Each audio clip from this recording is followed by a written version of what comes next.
What up, Peeps? What up, y'all? Man, We don't long time no see. Or here. We haven't even. Yeah, we don't even didn't remember what the stuff was. We didn't know how to record. We couldn't even find the microphone cords. It Yeah. has been a situation, and I hope that y'all can hear me. We're on different sides. If you're watching this, we're on different sides. We are. We didn't switch sides in the room. We just switched sides for lighting purposes, because we were always trying to light me. And it was just, I was like, why don't I just sit this way with the lighting facing me? We've never thought of that. I don't know. Because this is her side and that's my side. Right, so we stay consistent with our side of the bed. Yeah. So I hope that y'all can hear me. I feel like I'm really far away from the mic. I don't think you're that far away, sweetie. Okay. Look down there when you on the mic talk. Well, I'm talking. You look. I can't see because of the laptop. Yeah, you're fine. Okay, perfect. You ready? Yep. Let's do it. 3, I forgot what we're going to do. Okay, 3, 2, 1. What up, peeps? What up? Welcome back to the Let's Make Out podcast, where we make out all things what? Love, life, and laughter. I remember that. That is right, man. I am your host, your co-host, Gabrielle Flowers Raider, joined by my awesome and handsome husband, Chad. Chad Raider. Yeah, What's Chad. up, babe? Hey, gorgeous. How are you? You're so cute. I'm so excited to be back. Can you tell? I'm like giddy already. No, it's been a really long time. It's been a long time, and we needed a break. We did. We needed a break, and we just needed, to take the time to just take a break. And so now we're excited to be back. We are. And got a bunch of questions, I think. Yeah, we're coming back with a bang. Not a bang, but a bang, okay? Because we got lots of questions I asked our subscribers, like GABEBABETV subscribers and the Let's Make Out subscribers. I just posted it in our community tab, and I asked for questions, and y'all showed up. We got like 120 comments. That's crazy. So we're not going to get to all of them. Oh. But. And some of you, if you don't watch us on GABEBABETV, which is crazy, you should come over and join us there. You should. Then you don't know that we have a new dog.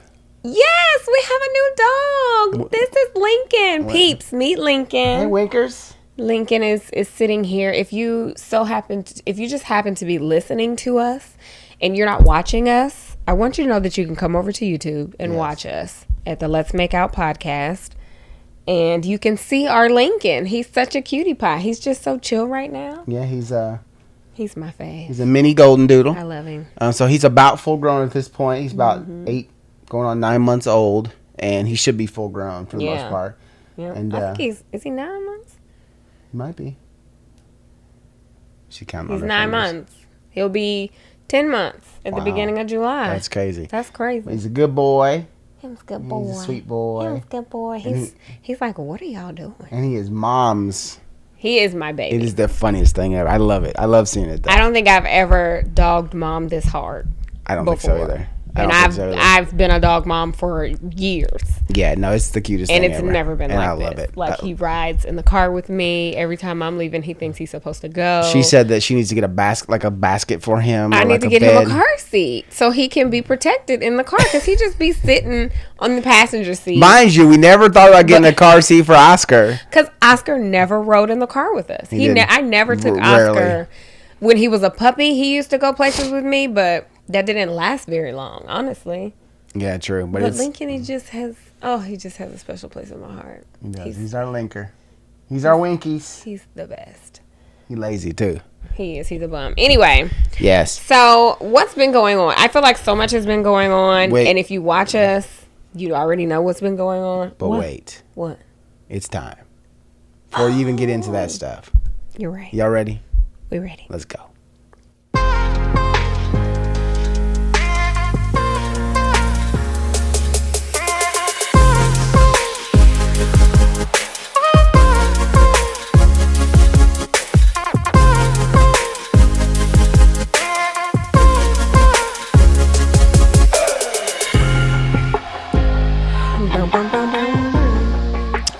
All right. Okay. So it's been so long, I don't even remember. Oh, I do have questions, but I feel like, is it redundant to do questions? We have so many questions to answer. Mm-hmm. You think so? You think we should skip the questions? I think so. And just jump right in? Yeah, we could do a little update, like what's been going on. I mean, or we could just start answering these questions. Like, I want to get to as many as possible. Quite frankly, this will probably be 2 parts because we have so many questions. So many. But I don't know. I feel like we need something. We need to do something. What's been in your ear? What's been in my ear? Besides earwax. Because you know I don't Because we know. I don't be... Listen, baby's the type of person that will clean his ears like twice a day. Yeah. I am the type of person that will clean my ears... Twice a year. Twice.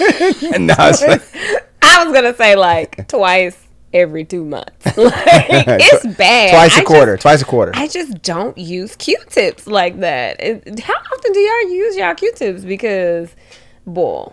there's a huge discrepancy between the amount of times baby uses them and the amount of time that I do. That's all right. It is what it is. It is what it is. So what's been in my ear lately?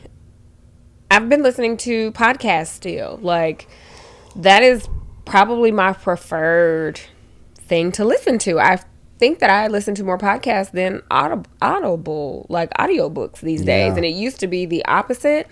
And I've really only been listening to one podcast, and it is I Will Teach You to Be Rich with Ramit Sethi. I legit love his show. Like, it is just so eye-opening to me because he interviews these couples and they talk about their like money and their journey, and they come to him because they are having an issue with their finances. Okay. And he kind of sits down. He has this thing called the conscious spending plan, which is basically where you decide how much money you want to spend on what life. You want to spend on. What are the things that you really value and that you really want to spend money on versus what you think you should be spending money on or whatever. So he goes through this conscious spending plan with them. They have to fill it out.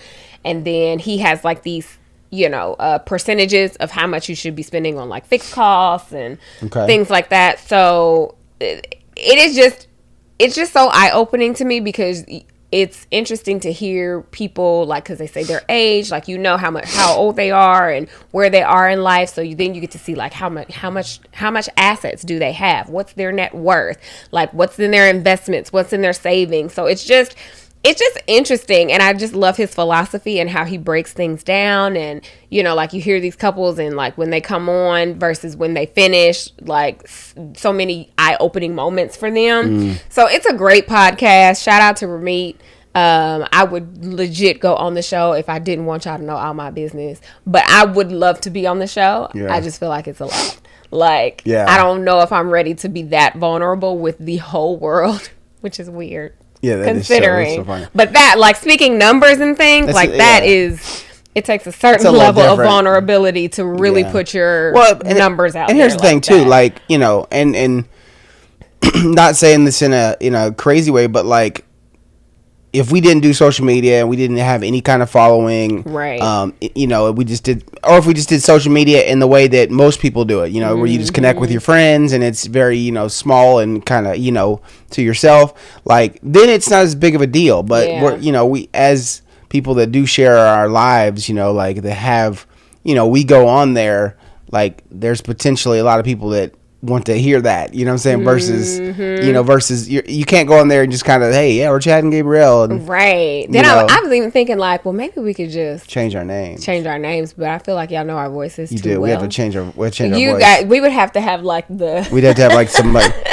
But you can't do that because he films these. You can watch these podcasts too, so you see these couples. So we get makeup. See them processing. Like, it's legit. We get movie makeup. Change our faces. Change our whole everything. Yeah. Hello, my name is Carl. No, that's not gonna be good. That's not good at all. Anyway, that's what's been in my name's Peter, and we have a problem with our money. Can you help us, Ramit? I'll talk like that. But could you keep that up for like 3 hours? He sits down with these couples. He condenses the podcast. I believe but it's like a 3-hour session. You know what? I'm going to reach out to Ramit. I wonder if he just does these sessions and you can agree to not be filmed or not I'm be. I'm sure he does. I'm sure he's paying. Yeah, like, I would just love to pay to have a session with Ramit. So Ramit, you listening? Get us all the way together. Ramit, you listen to the Let's Make Out podcast? He's not. But that's okay. If y'all listen to Ramit, tell him to come listen. You need to put that in your conscious listening plan to listen to the Let's Make Out podcast from Meat. And go listen and or watch I Will Teach You to Be Rich. He has a YouTube channel. He has a show as well. We got to finish. He's great. Oh, Netflix he had the Netflix show. I had been listening to him, and I bought his book before he even came out on Netflix, so I was so excited that his Netflix show came out. Anyway, this was a very long-winded answer. Yeah. Well, apparently, yeah. So what's been in your ear, love? David Goggins. I re-listened to Can't Hurt Me, and then I just started listening to Never Finished. Okay. Yeah, just opportunity.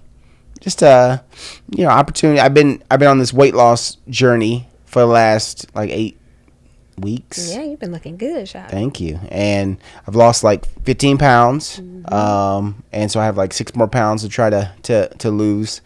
And so I just, looking for inspiration, I'm just life in general. But yeah, those have been good. Yeah. But I've been listening to more audiobooks than anything else, really. It's not been there's not been a lot of podcasts that I've really been into lately.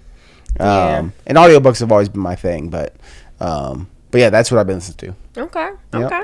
Well, let's jump into these questions. Okay. There's so many of them. I'm trying to decide if I should sort by the top questions, the top comments, or the newer or the older. What do you think I should do? Older. Do you think I should start from the bottom? Mm-hmm. Okay, well, let me put them in order, and we're just going to go in order. That's how you get to the top. You start from the bottom, you get to the top. Started from the bottom, now we're here. Oh, Lord. Started from the bottom, now. All right. Speaking of starting from the bottom, did y'all watch that Pop Out, Kendrick Lamar Pop Out concert? It's funny, my dad sent it to me. I didn't even know that it happened. He just sent me the link. I saw it on social media. I need to watch it. I heard it was good. Anyway, first question out the gate. Y'all want to know all the things. What are your long-term plans for your business? Okay. Great question. Yeah, no, for us, Chad Jr. is he's 3 school years away from high school. Yes. And honestly, at that point, I think we would, I don't think that we plan or would like to be posting on any certain consistent basis on YouTube at that point. Now, if we decide to post, we post, but it be more sporadic, more, it maybe wouldn't be as structured. I think that YouTube will be the one that we would potentially phase to a smaller portion first, I think. Yeah. In those, I think that would be, and then, I think still social would be, like Instagram and stuff like that. I think that stuff will still. I don't think that we would ever not be on social. Yeah, exactly. Like YouTube is a little different, because producing the vlogs and, but I think that would be one thing. I think that really for us, though, business in general, we just want to have established and built or continue to build other avenues, revenue streams, things of that sort that we can start to kind of live our lives in a little less visible way, maybe. Yeah, a little less forward facing. Yeah. Yeah. Yeah, I think that that's the ultimate goal. Yeah, I think so. And that's the kind of the timeline that we had kind of spoke about a little bit. We did. We kind of talked about it, and that's not to say that once he's in high school we would never vlog. I mean, I don't know. Chad Jr., he don't be in a whole bunch of the vlogs now anyway, because he's going through, you know what I'm saying? When he's not feeling it, he's not feeling it. And we don't make him get on there. To get on there, anything like that. So, but I don't know that we would be consistently uploading week after week. Yeah, like Monday, Wednesday, Friday. I'm not sure that you'd be getting a vlog every week. 3 times a week once he, gets in high school. I don't know. It is something that we've talked about, but it's been a loose kind of. You know what? And who knows? But it could be something that you might see more of the kids. Right. They may decide Chad Jr.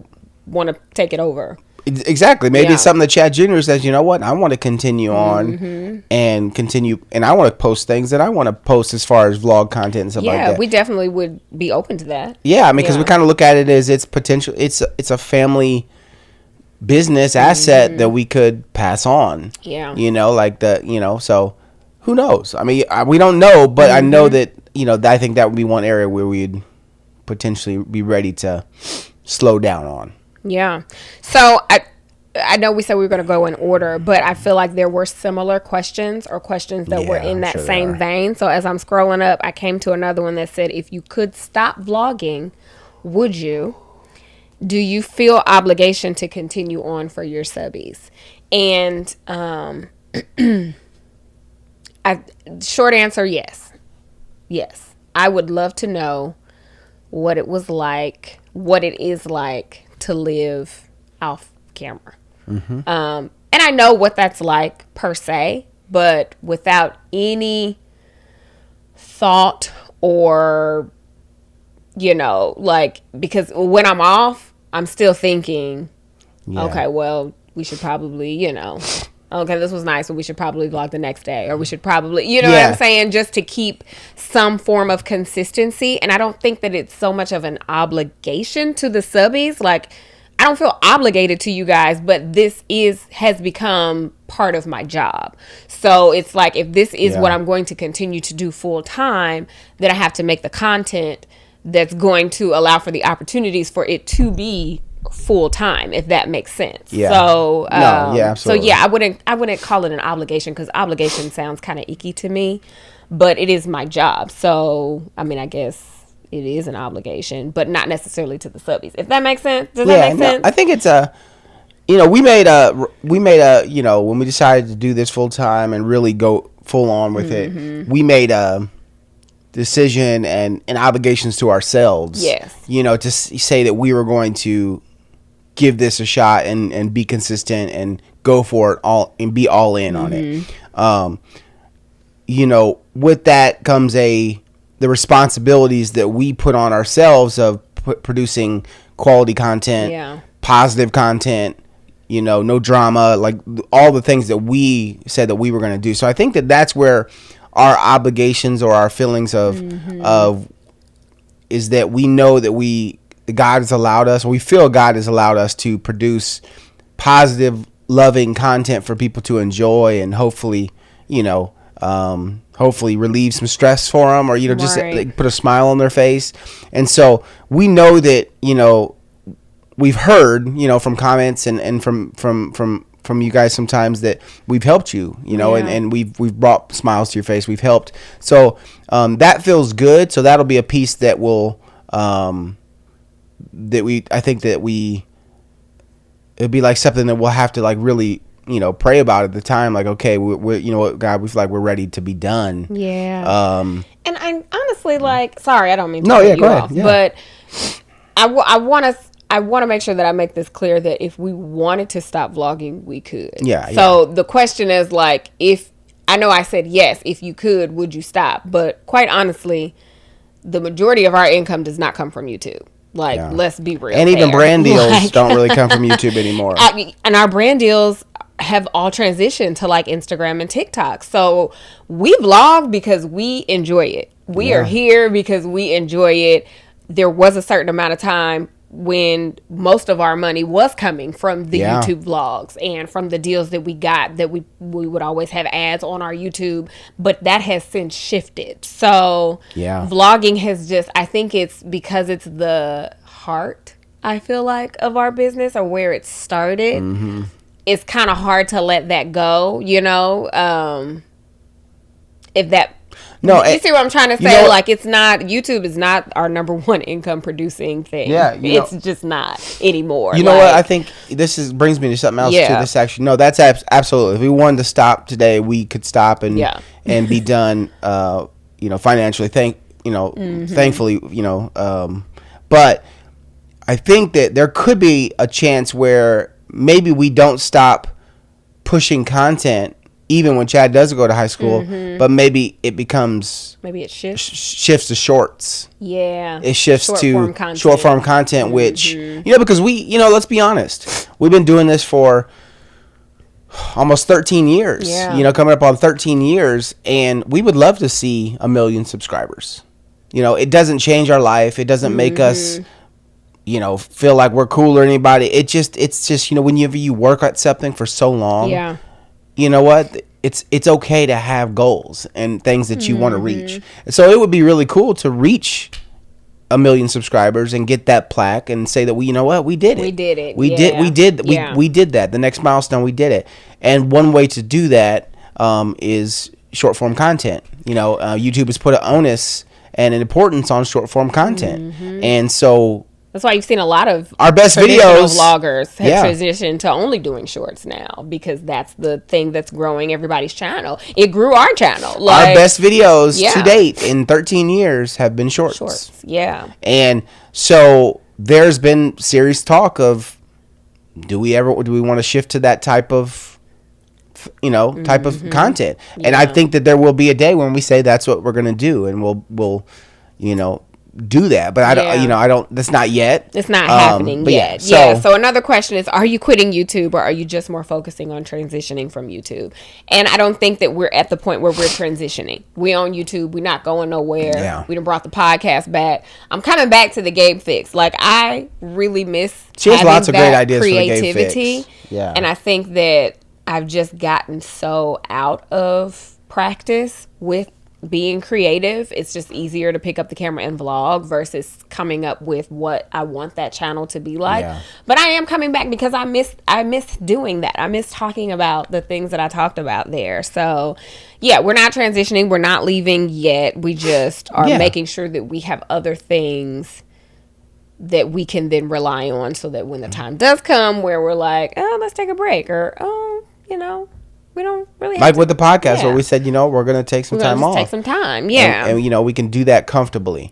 Yes. Sorry, we had to do a quick cut there for plugging the camera. Dang, I just had my next question, and it was...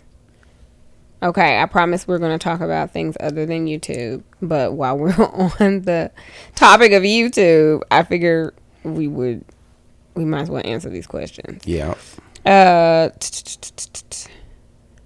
So these are two questions. Has vlogging changed for you and Babe over the years? Is it still enjoyable at any point, or does it feel like work to tick off for the day? This is from one person, and then another person asks, longtime subscriber here, my question to you is, do you guys get bored of vlogging? When you first started, you guys vlogged for what seemed like daily, but after it seems like a chore. Not just you guys, but it seems like that for all the family vloggers that still post vlogs on a regular.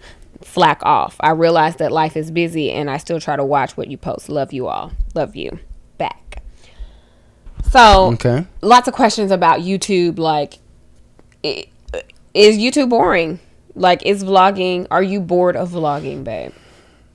Be honest. I think so. I think that you've been bored. Yeah, I think I've been bored with vlogging. It's just because it's for years. Yeah, I think it's because, for one, again, I got burnt out because I was editing them. So like for so long I was editing the vlogs for years, and I got burnt out. Like, you don't want to watch a YouTube video, you don't want to, like, it's just I got burnt out. So I think that I would pick up the camera to vlog knowing that I had to then edit that. Like, so it kind of put a, it did make it feel like just work for me. I knew that by me talking to this camera, I now have more work to do. So, that, but that's life, but yeah, I think that that's where I've been struggling. Yes. With like, I'm just, I really like when we are traveling. I think I enjoy vlogging when we're traveling more than just the at home stuff. Interesting enough, I think that you guys enjoy when we're at home more than when we travel. Exactly. Like, I don't really feel like y'all care for our travel vlogs as much as you care for us just being at home. Yeah. Which I can understand that, because you probably want to see something that's a bit more relatable. But I would say that vlogging has its boring moments for me too. Like, I mean, I've said this for years, you guys. I've always thought that we were boring anyway. So I feel like now, especially now, the people that are vlogging now, I just feel like it's just a whole new wave. So when that person asked about, like, you know, the old family vloggers who slack off, and well, you know, none of this really started as a job for any of us when we started. So if you're talking about like the old school vloggers, like this was just something we did for fun. Yeah. Then it became work. And yes, there is a certain amount of a shift that happens when you start something as a hobby and then it becomes your job, your livelihood. Mm-hmm. It does definitely change the dynamic a bit. Exactly, and then also I just feel like there's been so many shifts in the type of content or the way things are filmed that's popular. Like, it can sometimes be frustrating to do what has worked for so long and then it's not really working like it used to, if that makes sense. Knowing that we're not going to do content, like, I don't want to switch up. Yeah, you know what I'm saying? Yeah. Like, and I do want to switch up. There are a lot of things I would like to do differently with how we vlog, but I don't want to put the energy towards trying to do the research and figure out, okay, well, these popular vlogs, well, what are they doing differently? Or, you know, like, sometimes when something, it's our style, I don't know that I want to completely go through switching up our whole style just to maybe get more views on our vlogs. You know what I'm saying? It's not a golf swing. Like, you can switch up your golf swing and, you know, and improve it, but like, you know, and you can completely overhaul. Like, it's not us vlogging. Like, we can say we're going to be different on camera, but will we be different on camera? Because that's who we are, because we're being ourselves. Like, if we say we're not going to be ourselves on camera, then that's not who we are. So it's style wise, sure, we could shift some things. We've tried things before, but we've never tried anything consistently. But we've never tried things. Honest. Yeah, we've not tried a lot of things consistently. Yeah, because we just don't want to put the energy towards it. Because it is the thought also is like, we could do all of this and it not do anything. So if it ain't broke, don't fix it. You know what I'm saying? Yeah, like, no, it's I don't know. It's interesting. It's an interesting you know, thought process behind it. Also, you know? I feel like we've gotten older, so I feel like our viewers have gotten older too, and they just may not be watching vlogs like they used to. So there's so many different factors that I think about. We've always had a wide variety of ages as it was. Yeah. So yeah, I don't know. I'm curious to know people who watch vlogs still. Like, what is it that you look for in a vlog that like keeps you engaged? Like, engaged. I mean, other than clickbait, because as much as y'all say y'all don't like clickbait, it works. You know what I'm saying? Maybe we need to shift to just clickbaiting to get y'all to click. I mean, I'm not that concerned, honestly. Yeah, no, like, that's something that used to bother us. Yeah, I'm just like the numbers we get now is the numbers that we're gonna get. Yeah, but it's like we can't force somebody to watch. We can't force somebody to subscribe or engage. Yeah, we hope that, you know, people do, but at the same time, it's like, you know, our job is to put out the content. Try to make it as good as possible, but, you know, I mean... Yeah, there's no guarantee that somebody's going to watch, and I think that we are not the only vloggers who have gone through that shift where, man, you were getting all these views, and then it kind of slacked off. And we know some people that shifted completely to shorts. Yeah, because like their vlogs were not even getting, not even getting 5K. So it's like... They shifted straight to shorts and said forget long-form content. So, it's just one of those things. I think that it's the change. Times have changed. And I think that that's why you see vloggers who may have been really consistent, not so consistent anymore because times have changed, but then also YouTube changed, monetization changed. The money that you made, that we all may have been making, AdSense is not doing what it was before. So there's so many different factors, and it's like I might as well put my energy towards something that's going to pay off. Yeah. Versus me just showing up in hopes of like whatever YouTube did to AdSense. Boy, that's a whole nother conversation. It's a whole other conversation, but it's shifted drastically. Yeah. And it, and thankfully we had other areas and but yeah, it definitely shifted in from what I understand from people we know, in a negative way for everybody. In our family vlogging space, because there are multiple areas in YouTube where AdSense is amazing. And I'm talking finance, or I'm talking beauty, or personal, like, but the family vlogging space shifted, is what I will say. Like, now, if we wanted to shift and talk about completely different things, who knows what could happen? You know what I'm saying? But yeah, who knows? Woo! Sorry, that's a lot of YouTube, but I just want to make sure that I am answering you guys' questions. Yeah. So let's move on to something different. What tools do you use as a couple to help with annual budget planning and daily/monthly budgeting? Do you use an app, a spreadsheet? Do you split funds into sinking funds, or only use certain accounts for certain things, etc.? Okay, so when it comes down to our, budget planning, I don't think that we've ever really done annual budget planning. No, I mean, no. We've started to do that because we've been starting to create our conscious spending plan. And remember, Ramit, conscious listening plan. Get it? Come on. And part of that is planning your year. Like, what do you want your year to look like? So we are starting to do that, but that's not something that we've ever really done. No. Typically, we have definitely just done month to month. Like, this is, what the bills are looking at. So, like, we have account that all the bills come out of. We have an account that all the other spending comes out of. So, like, the other things, the fun things on the budget. So there's the bill account, then there's the spending account, and then there's the savings account. Then we have a business savings account. Then there's the tax account where our business taxes get put over. We even have like a travel account that just is kind of like, the extra money. It gets rounded up. Whatever we spend, it gets rounded up. That was our over there. Fun fact, though. That was our spending for when we went to Paris. Yeah, that's just kind of like our travel sinking fund. It saved up over some years. Yeah, so that's kind of how we do. We just have different accounts for different things, and every month we used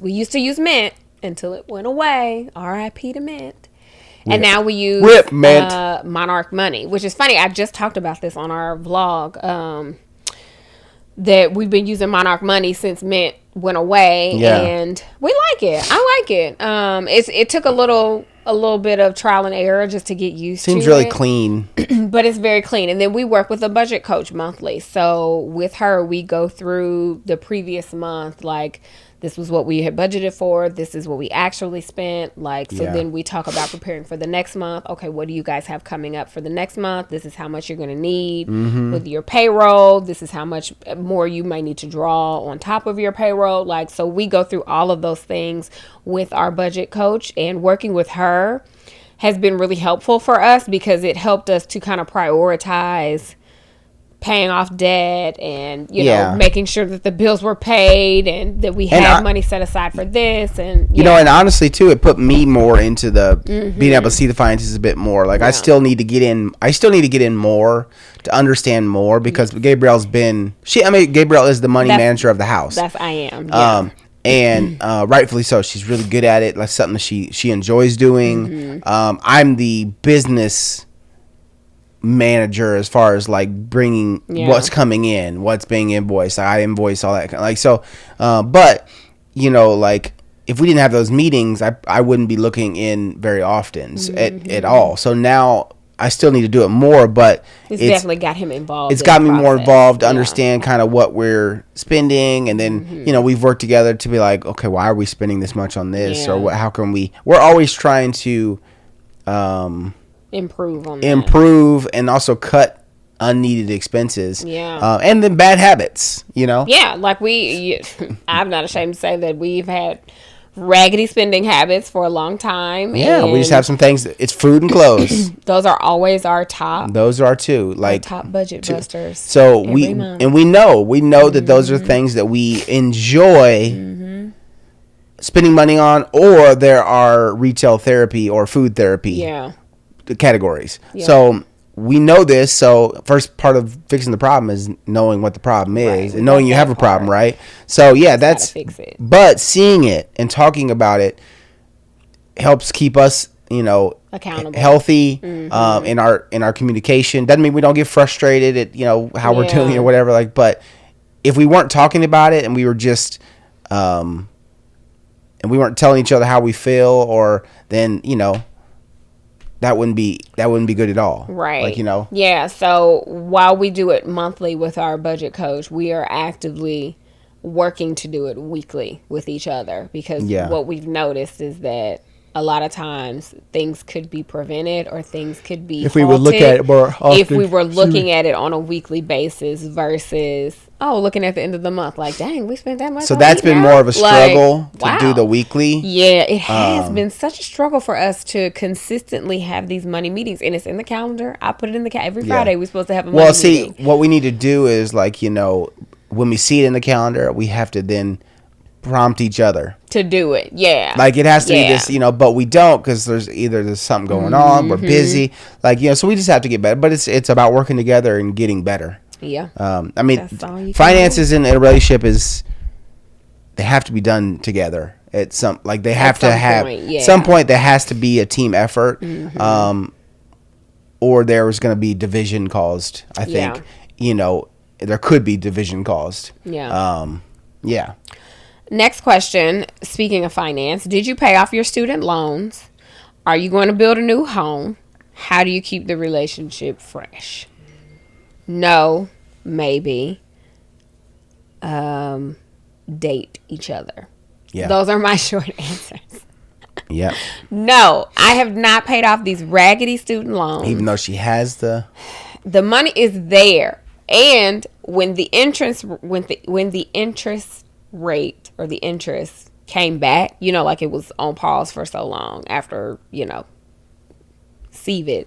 But when it came back, I was like, okay, I can either pay it off, or I can either pay a significant chunk so that the interest that accrues is going to be way less than what it would have been. So I went with the pay a significant chunk, because we were waiting to see like what our tax situation was looking like, because we pay quarterly taxes, but sometimes we don't pay enough, so we may owe quarterly taxes. Sometimes we've overpaid. Sometimes we overpaid, and we get a credit for the next year. So we've been kind of waiting to see what our, taxes were looking like, to see like, well, what extra do we have in the tax account? Can I just take that and just pay off the rest? Because it's very minimal.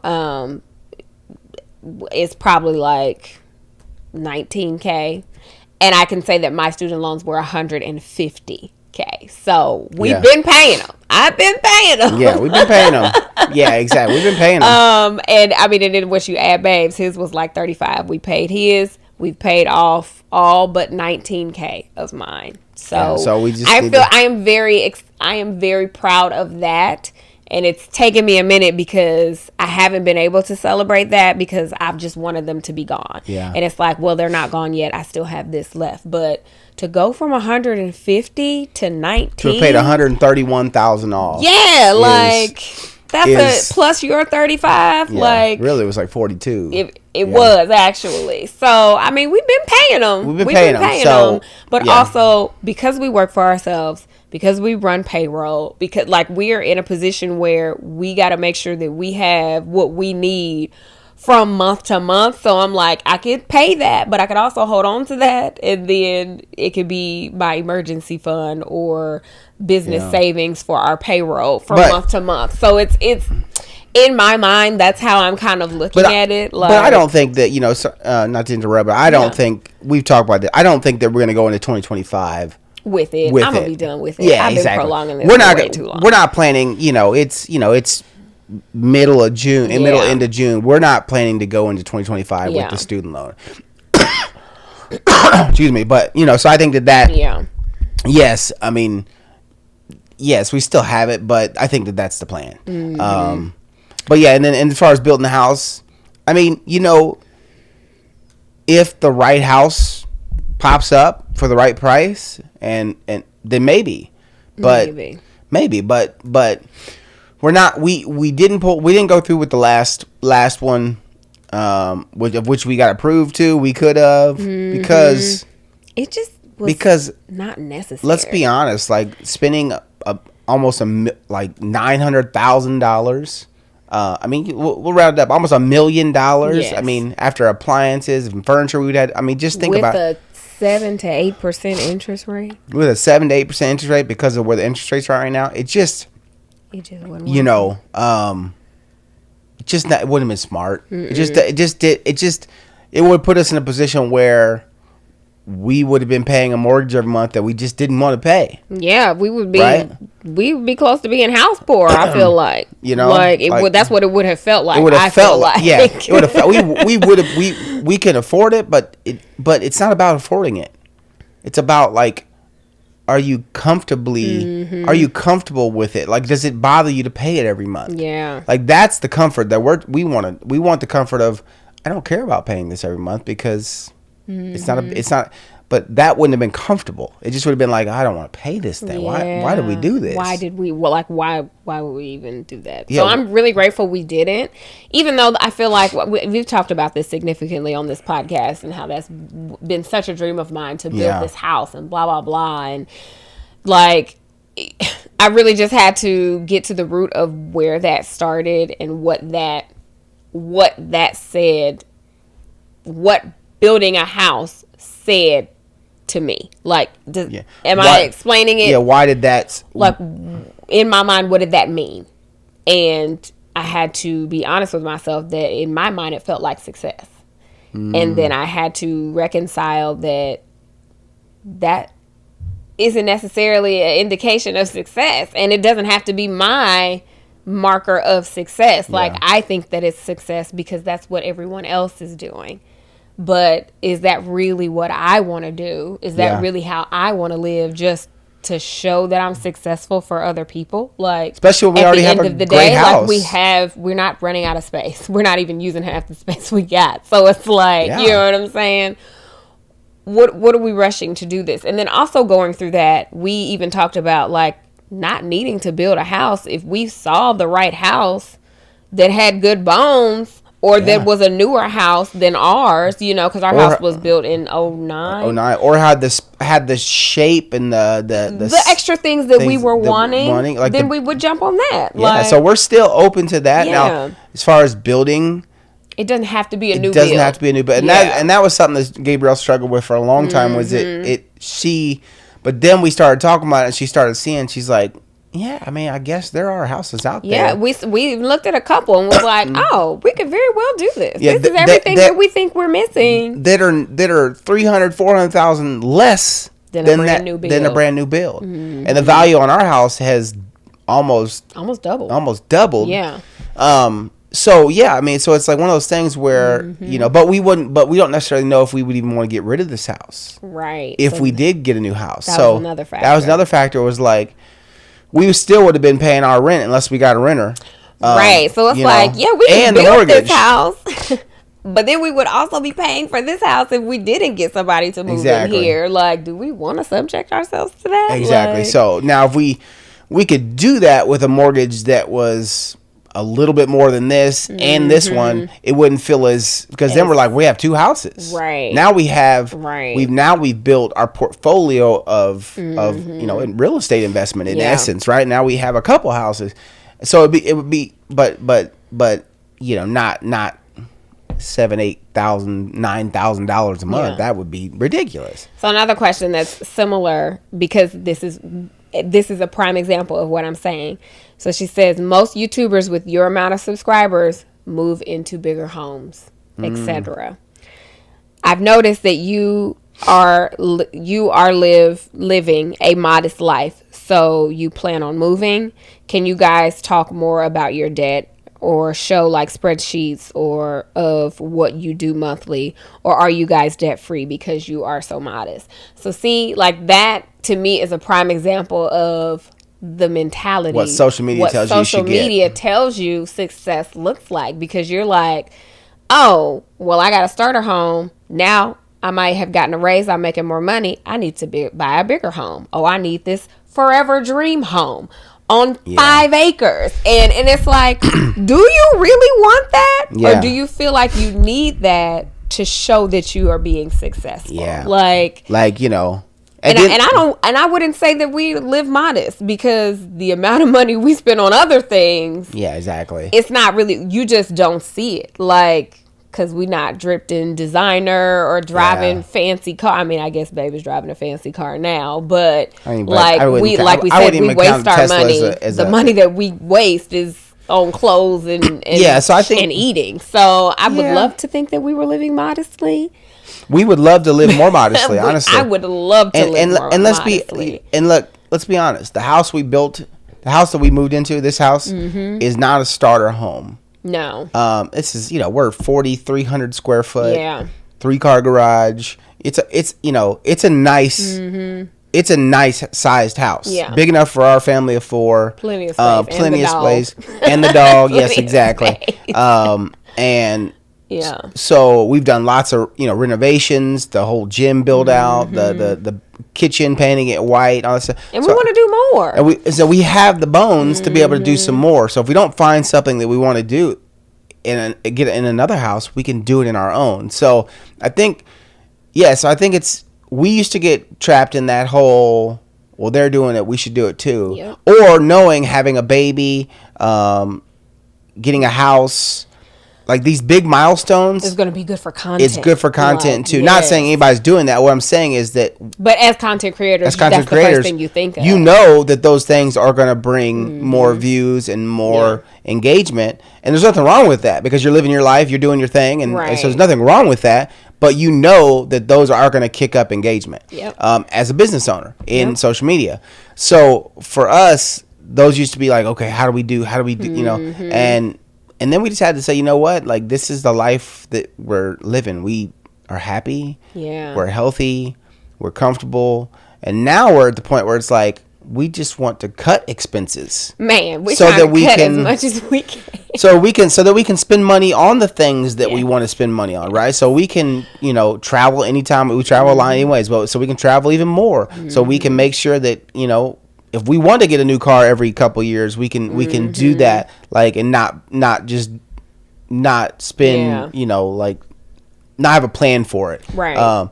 So have investments and have saving, and so all those things are more important to us than the other things that could potentially get us more engagement. So for us, that's where our head is at. And I think, and honestly too, I think that we're older than most of the other. That's what I'm saying. I'm like, I'm 42. I'll be 42 on the 30th. Like, we're older than all. Like, I don't know too many YouTubers that are as old as us. Yes. Like, as far as family vloggers, that you probably put us in the same category with. We are the older. We are the older YouTubers out of all of them as far as our age. So we have. And, 4 or 5 years of difference in age is significant. Sometimes 10. Yeah, sometimes 10 is significant in sometimes the way your mind works and what's important to you at that point. My kids, Chad is closer to 18, then he don't need a whole new house with because when these kids get out of here, we might want to downsize. And move to another state. Right. Or another country or whatever. Exactly. So it's like, do I really want to take that on?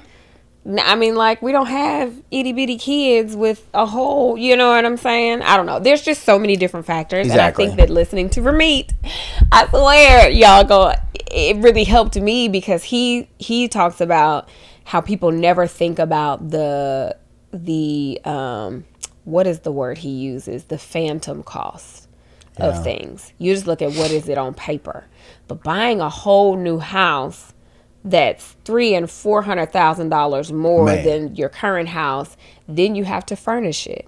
Then you have higher utilities. Yeah. Then you have all of these things that you don't think about, which are the phantom costs, which add up. So it's like the price you think you're paying is really not the price that you're paying in the end. So there's been so many factors. So that's, not to say we would never move, but that really was a major reason why we were like, why don't we just take the house we're in and do all the things to make it. And then when as good as it could look for us. Let's redecorate. Let's get some things remodeled. Let's and we're in no rush to do that. It's just like when that happens. Yeah, it happens.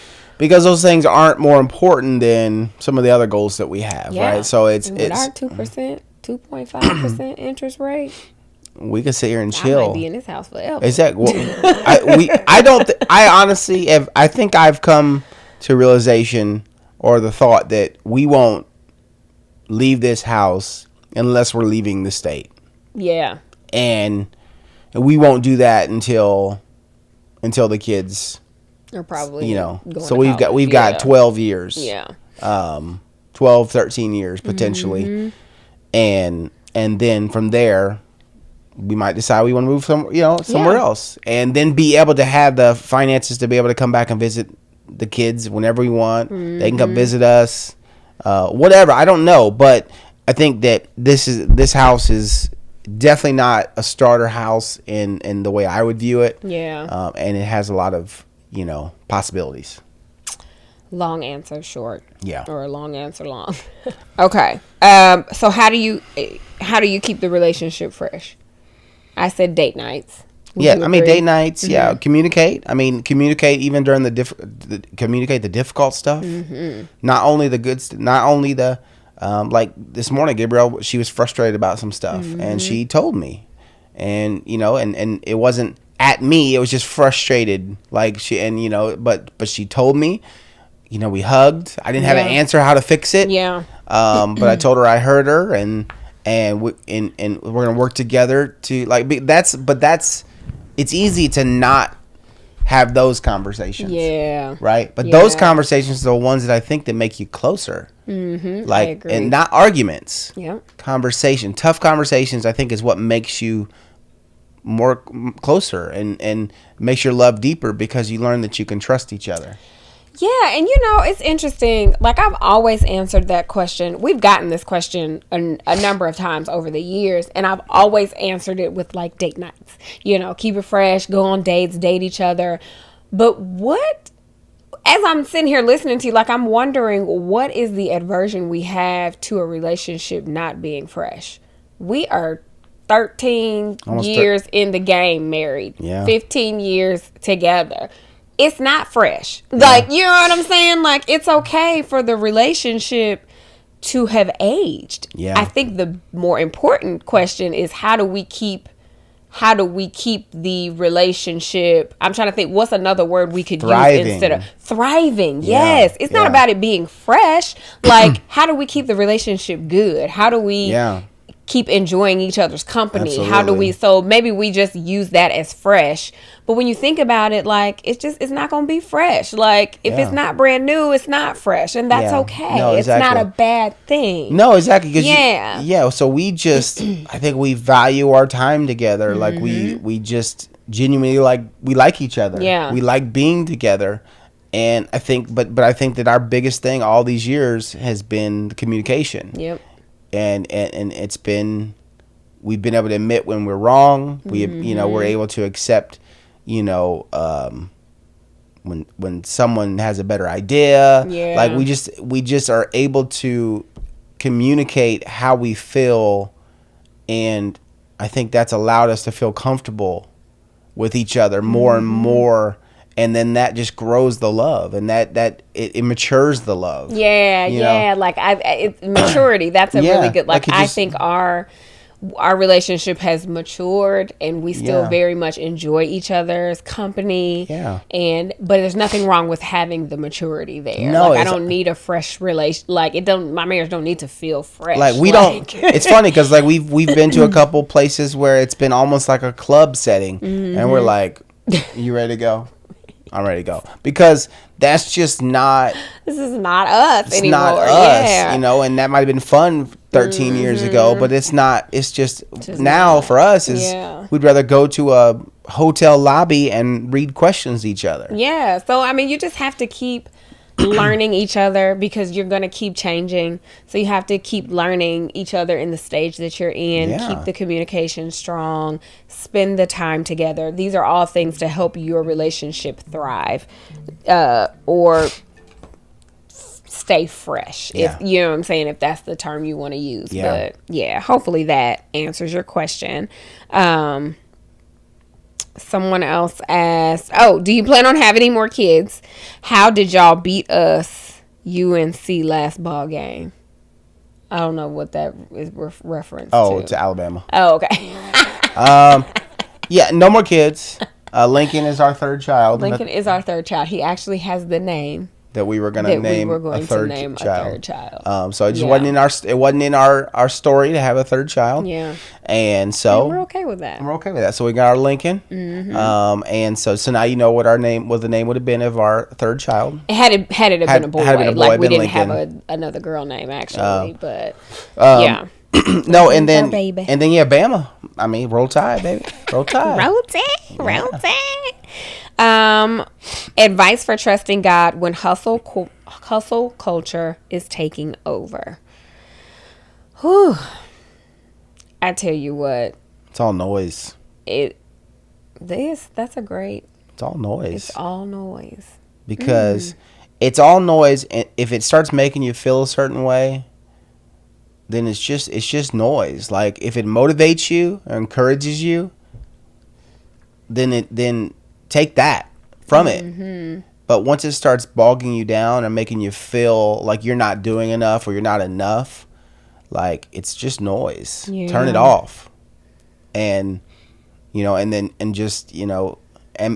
also too, like the biggest thing is asking God, like, God, what am I supposed to be doing? Like, what is my purpose? Like, what do you have? What should I be focused on? Like, should I, and that's tough to do. That's tough to do, to put that full trust in God. Like, God, okay.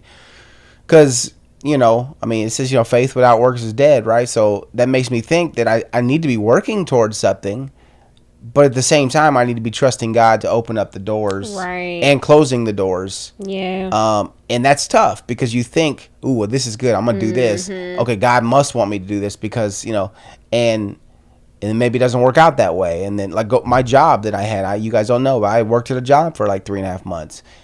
Like, well, if you watch us on Gabe Babe TV. If you watch us on Gabe Babe TV, then you know. But I took the job thinking, okay, maybe it's an opportunity, and I didn't fully ask God and really seek His guidance in it, but I took it and we talked about it and we decided, and it didn't work out. But now I'm glad that it didn't work out. Yeah. Like, look back on it, I'm like, whew, thank you, Lord.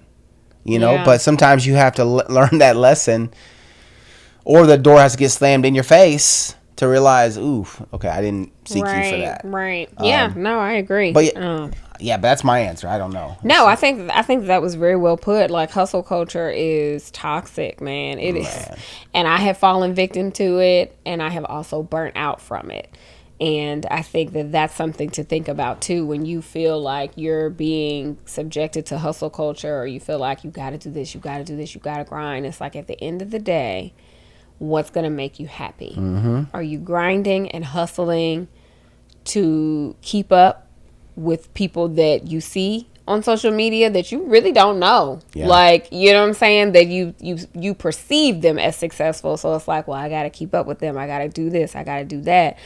And then you burn yourself out and you're left with what? So it's like, is it really worth it? What in the end is going to make you happy? So I feel like when you feel like it's taking over, you have to reevaluate your priorities. Yeah. And what is your mile marker for success, and what is going to make you happy? And maybe you don't want to be an entrepreneur, or maybe you don't want to be a CEO of a company. Like, maybe you just want to work your job and provide for yourself and be happy. Like, you know what I'm saying? So you have to, it takes constant work to remind yourself of what your goals are, not what you think the goals should be. Well, because social media, let's be honest, like social media, and one of the marketing tactics of social media, of people on social media, is to tell you what you should be, and they're going to charge you money to show you how to get there.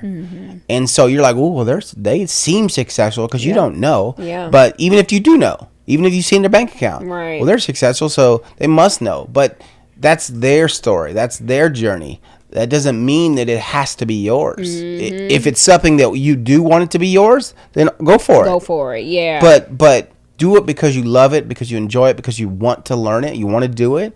Don't do it because someone or something or someone on social media is telling you that you should. Because that's just noise. Like, that's not... I don't think that we should be getting our life's mission from social media, someone on social media. Like, I think that... I agree. Not that it's easy sometimes to block out social media. What I mean is it's, it can be toxic if you let it. Yep. So since you mentioned the job, there was a question for you. Love you guys. Chad, curious about your career. Is there a reason you don't stay in a traditional 9-to-5? You prefer entrepreneurship over corporate? I'm in a crossroad in my career and I want to get out of corporate management. So that she has a number of questions. So I'm going to start with that one because you mentioned the job. So. Yeah, I mean, yeah. So no, I think that if I would have stayed in the career field that I was in with UAVs, like flying, if you don't know what a UAV is, unmanned aerial vehicle. Drone. Yeah, well, the news calls them drone, but everybody calls them drones. They're not. They're unmanned aerial vehicles. But if I would have stayed in that career field, or even just defense contracting, like the contracting field. No, probably just the UAV. Oh, just yeah, the flying. Yeah. In that flying aspect or managing whatever, then I might still be working a traditional 9-to-5 in that aspect, or I would be high enough where I could, work with some kind of hybrid or whatever. But I think because when we move back to Indiana, like that, there's none of that here in Indiana. So I had to take a job that was completely different. And again, thankfully, the Lord got me out of that quick too. Only a year in, and then He opened the door for YouTube to really prosper and grow. So I think that when I did look back at like what was the options, even after that happened, before we said, we're just going to go full time with YouTube, it just wasn't anything. Because unfortunately, I have a bachelor's degree in business management, but unfortunately, military service, in my opinion, doesn't really translate. Like people, Target, for God's sake, wouldn't hire me as a supervisor. Like they turned me down. Like, but apparently, leading in the military and wartime and apparently isn't good enough to lead a Target. But whatever. I'm glad that I didn't work there either. That was a dodgeball. Exactly. But it's an example though. Yeah. But it's an example of how hard it was as a veteran to find a job, even with a degree. Yeah. So yeah, I think that at that point, I don't know that I'll ever go back to a corporate job. I'm sure there's options, but I'm sure there's options. But to be truthful, I know there are options. Yeah, to be completely honest and transparent, I don't think that there's options in Indiana. Like, if I really think about things that I would want to do... Really? I do not agree. If I really thought about things I want to do... Yeah. I don't think they're in Indiana. What are the things that you would want to pursue? Now I'm curious. Because I'm like... UAVs? You would go back to 100%. That? Really? Yeah, 100%. Like... I don't believe Now, whether I'd be able to get back into it, who knows? But I don't believe that. Like going overseas? No, not going overseas. Them? No, like I would want to work in a... if it maybe like a stateside gig where I'm, pipelines or, where if I do any kind of travel and you guys just come with me and it's a weekend gig, like that would be something I'd be interested in. What would keep you from pursuing that? Us? Yeah, because, Really? I don't like that. Yeah, because, sweetheart, that's the whole reason that,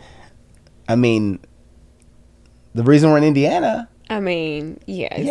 Well, it's me. Yeah, but I'm not saying that in a negative way. Right. Like that's, and I know we're not leaving Indiana, you know.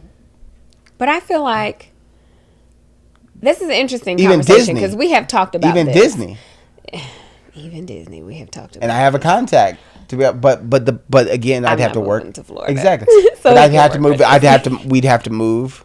If there was some kind of like remote way you could work for Disney, that would be amazing.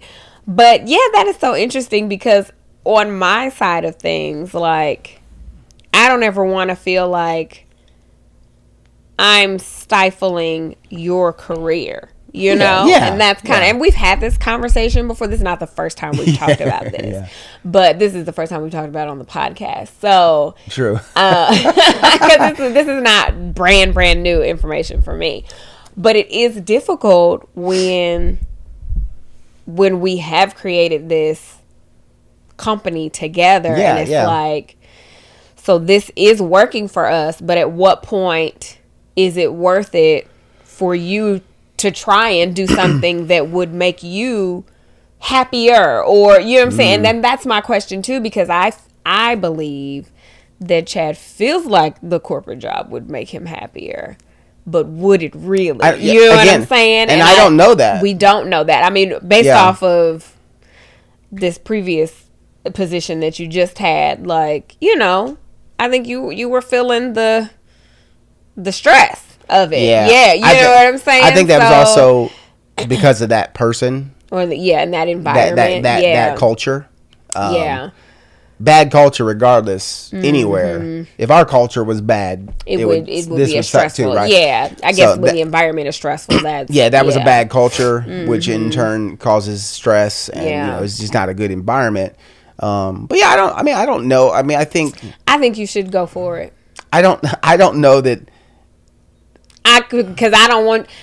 This is my fear, and this is a real transparent moment, is that I fear that it will be a regret eventually. Like, I should have pursued something on my own, you know? And I don't want that. Like, if the job presents itself, then we would figure it out. You know what I'm saying? Like, I know if that. If you really feel like, I mean, it's been a long time since we've had this conversation, so it was a little surprising, because I'm like, you really still would go, and then let's do it. She's so let's funny. do it. I'm serious. She's so funny. Because I don't ever want you looking back at me like. But I would never do that.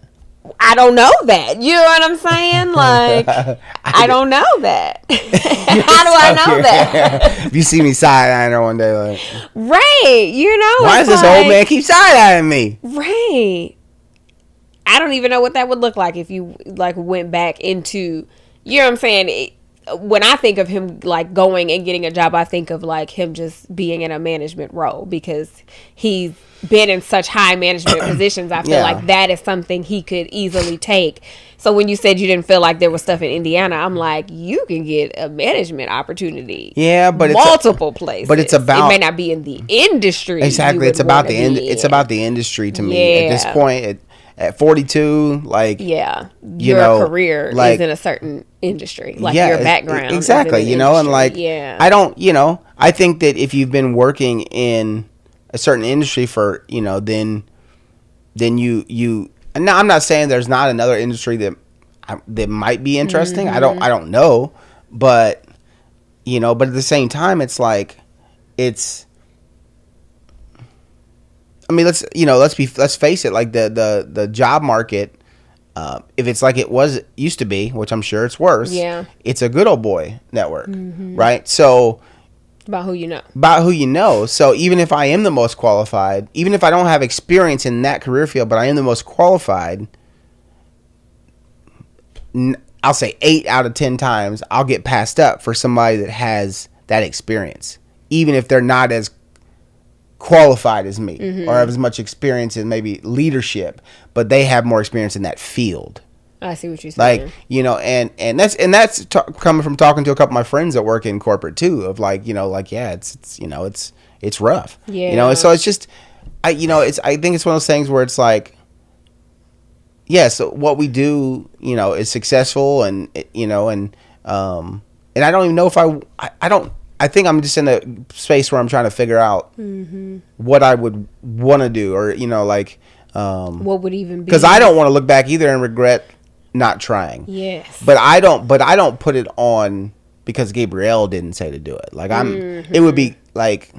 It would be on you. Yeah, it would be on me. You would put it on you. I know you. You would put it on you. Yeah, I would put it on me. I'm not going to put it on Gabriel. Like, I'm not keeping you. Let the record reflect that I'm not keeping him from pursuing whatever. Gabriel's not. I am in his corner. Yeah, if exactly. He said tomorrow, I might have a job this place, I might be a little scared about it. But you know what I'm saying? Like, who am I to tell you not to pursue something that you enjoy? You know what I'm saying? We're partners. Like Gabriel and I are full-fledged partners in life. In all of the and so that's also why it's difficult too, is because I want to make sure that my number one thing about being her husband and being the father to our kids is how can I help them be comfortable, and so I know change is not something that is easy for anybody. Right. But yeah, I don't know. I mean, I have no clue. It's like, it's so tempting to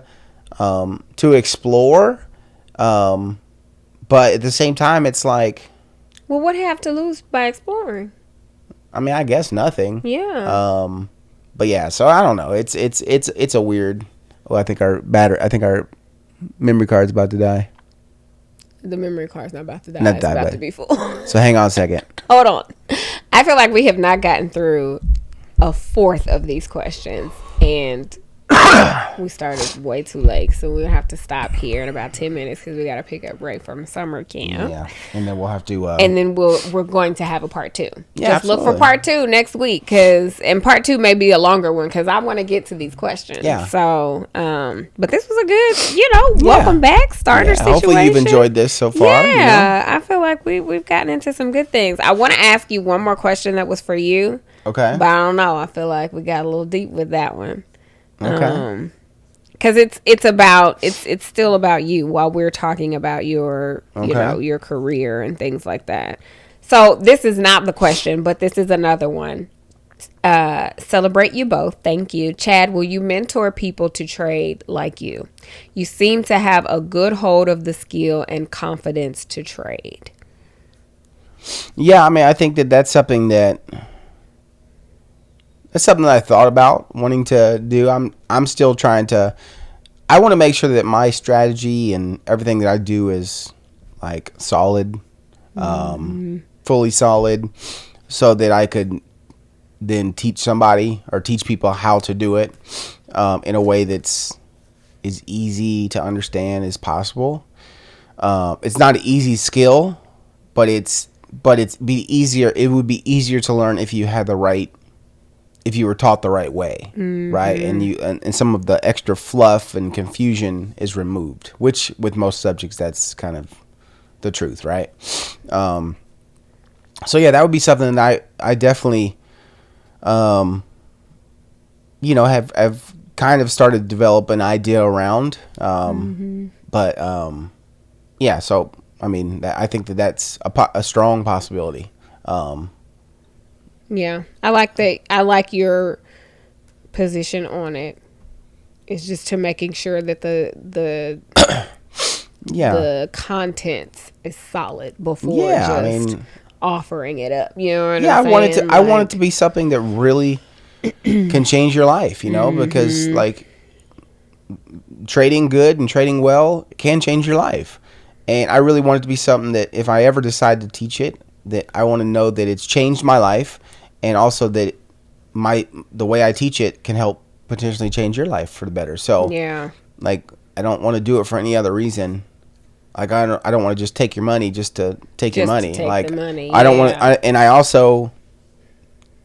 don't foresee myself ever doing a Discord group where you're paying me a monthly thing to. As of right now, it's not something that I want you to be able to get a course from me or get a lesson from me or get a call with me or whatever it may be, and be able to take that and know how to trade and continue to practice that.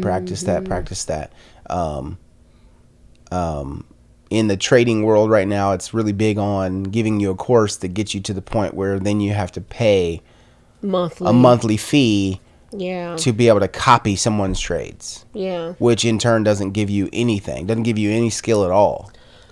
But are there people that have these Discord groups that where it's not about copying their trade, but it's just offering like ongoing support? Maybe. You know what I'm saying? Like maybe you could take a different approach where it's not like I'm not showing you exactly what to buy, but I'm giving you the support. And that would be, and that actually would probably be the only exception, would be if I found out a way that where it felt like to me that I was giving actual support and guidance and you know, versus giving copying trades, like just take the trade I took, close it, open it here, close it here. Yeah, because you don't really learn that way. What happens when they mess up? And also, I don't want that pressure. Like I don't want, like I'm not messing with people's money. Yeah, I don't want to have that responsibility in your money. You have to, and the only way you're going to be a successful trader is if you learn how to do it. Yeah, that's it. At the end of the day, if you learn how, because if I have a Discord and you copy me and then I shut it down tomorrow, you don't know what to do. Then you might not know what to do, or you might be so reliant on me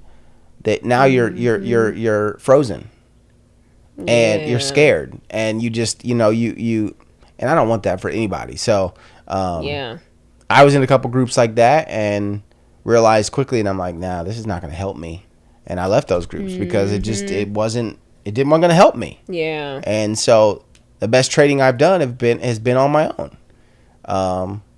And the worst trading I've done, but that's a part of the game. That's a whole nother topic. Yeah, that's a part of the game. I don't think people look at the wins, but they don't look at the losses. They don't look at they don't think about. And this is another example of social media, right? The lie of social media sometimes is, if I teach somebody how to trade, you best believe I'm going to be transparent about my mistakes, and also my wins, my failures and my wins, because the failures is just as important as the wins. Yeah, the risk is there. Yeah, the risk is there, and it's not gambling, but it can be if you're not, So, yeah, so I mean, I think that's So there are things that are important to me to know that. When I get to that point, I feel like I could teach that, and I can reflect. I'm a reflection of what I'm teaching. Right. Then I would absolutely be open to it. Yeah. Okay. Yeah. So, last question. We're gonna lighten it up a little bit. Okay. What is your favorite thing about being married to each other? Well, said about being married / married to each other. I mean, this is my only experience. That booty. Booty. Woo, that booty. No, go ahead. I'm gonna say that my favorite thing is like just having a partner, like having someone to go through life with. Yeah. I would say is probably my favorite part about just being married. Like there's someone there in your corner in the good times, in the bad times, in the happy times, like just when it's gonna make me cry. And everything you go through, you have that person, your person, to help you through it or to witness it with you, or going through parenting with him, or just all these things we get to experience together. Like that's probably my favorite thing about being married to you. Being married, but being married to you specifically. Obviously, I don't know anything different, but I think the best part for me is that you truly like balance me out. Like we are really like yin and yang. Oh my God. And when I am on one extreme, like you're on the other, but it's like it's literally, I feel like God made you for me. You know what I'm saying? Same. Like the way our personalities are. Same. It's just like he knew what I needed in a mate. Yeah. And he knew what you needed in a mate. Absolutely. And he literally was like, I am making Chad for Gabriel, and I am making Gabriel for Chad. You know? Yeah, I agree. That's my answer. It's a great answer. I love you. Yeah, no, the same. I mean, I think like just being married it's just like, you know, just being in it's like you have, like, you're never alone. You never feel alone. You know, even, you know, I think I've talked about it on the podcast before. You know, I dealt with depression, of dealing with depression at times, and it's like, but all through that time, I don't feel alone. Like, I know I've got Gabrielle. You know, I know that I always have someone that loves me. Like, you know, like, no matter what. Like, so it's just, yeah. I mean, like, it's hard to say better than what she said, but like, just having someone that, you know, is just like always there for you, you know. And then with Gabrielle specifically, is like, yeah, she just like, she knows how to, like, you know, just, she knows me so well that, like, you know, she knows when to be easy on me, you know, or like to you know, or to when to push me a little bit more. She, like, the type of love that she gives me is, I mean, it's love I've never felt, you know, like, you know, like, you've just always, you know, the way you look at me, I would tell her the way she looks at me, you know, like, you know, whether it's just like a loving look, you know, I always be like, so you loving me today, huh? He always says that. But yeah, but that warms my heart. Like, that makes me happy, you know, because like this is my, you know, and like, I'm gonna go raw right here. When we're making love, like, I literally tell her, I can't believe that, like, that you're mine, that, you know, that like, you're mine for the rest of my life, you know, and that's an amazing feeling. Yeah, it's an amazing feeling to just know that, like, we are each other's person for the rest of our lives, and that's, yeah, and I thank God, yeah, absolutely. I mean, my lobster. Yes, I'm her lobster, and she's my butter sauce. What? The butter dipping sauce. Oh, not the butter dipping sauce. All right, guys. So we hope that you have enjoyed. It feels good to be back. If you made it to the end of the podcast, thank you so much for listening and or watching. Yes. If you are just listening, just a reminder that you can come on over to YouTube and find us at the Let's Make Out podcast. If you're watching us on YouTube, you know, if you didn't finish it, you can just pull it up on Apple Podcasts or wherever you get your podcast and listen to us and finish, you know, on your drive. Wherever. So, we'll be back next week. That's right. we gonna get back to these questions because there are so many more.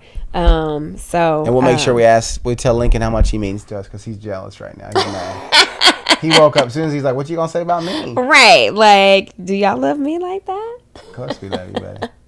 Yeah, so we love y'all. Thank you so much for listening. Yes, thanks for your patience for us coming back. Yes, we appreciate that. And if you enjoyed this podcast or any of our other podcasts, maybe take some time and review us where you're listening to podcasts, because that helps other people to know what we're about, and it brings them, you know, into the family. So that's right. We appreciate y'all. We love y'all. And until next time.